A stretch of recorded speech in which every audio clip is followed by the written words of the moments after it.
Let's talk about the challenge statement. This was a tough area, and it should be. These are very abstract ideas. So if you're not quite getting the challenge statement yet, don't be discouraged. This is very high level thinking, and by the end of the year, it'll come more naturally. So what you need to know in the meantime is that if you simply identify one challenge that is presented by the audience or the context, you'll get a 7.5. So take a look at this example. It says Rexroad must convince readers that the Senate Bill 672 is wrong. Here's the challenge. Even though some people think young criminals deserve a second chance. Identifies a challenge that the audience presents to him, but it lacks a sense of deeper conflict, like what's behind that, and it doesn't really say how it conflicts with Rexroad. So let's look at the 8.5. Take a look and compare these two. The 8.5 not only talks about the audience's belief, but it also directly shows how that conflicts with something Rexroad believes. So the Californians who support the bill believe in criminal justice reform and that young offenders should get another chance. While is the key transition word here, he argues that victims' pain is more important than giving offenders parole. So we see how these two ideas are basically against each other, but we're still not getting down to the deep abstract argument that they're having. So let's look at the next two levels. All right, let's take a look at this example. This is a 9.5.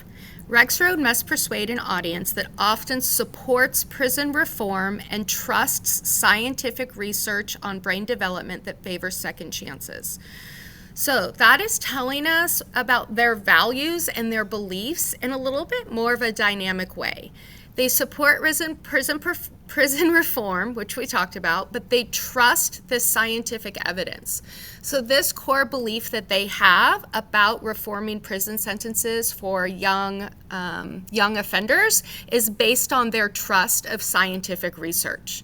Okay, so what's the other side of the coin? Well, he argues that justice, okay, remember this abstract idea of justice, requires permanent sentences for violent offenders to protect victims and prevent renewed trauma. Do you see how now we're talking about these abstract ideas like trusting and justice? This is what takes that challenge statement from an 8.5 to a 9.5 and deepens your understanding of the rhetorical situation. You'll notice this is also why you shouldn't really get into specifics of their argument, because then when you talk about some of these things in the challenge statement, it's going to sound repetitive. So keep the beginning of your paragraph very simplistic and very kind of basic, because then when you talk about why this is such a challenge to get the audience to do what he wants to do, you're going to give a little bit more information about the audience. So how do we take this to a 10? Okay, so here we see something very similar to a 9.5, but it is definitely more refined. Rexroad's central challenge lies in a clash of values.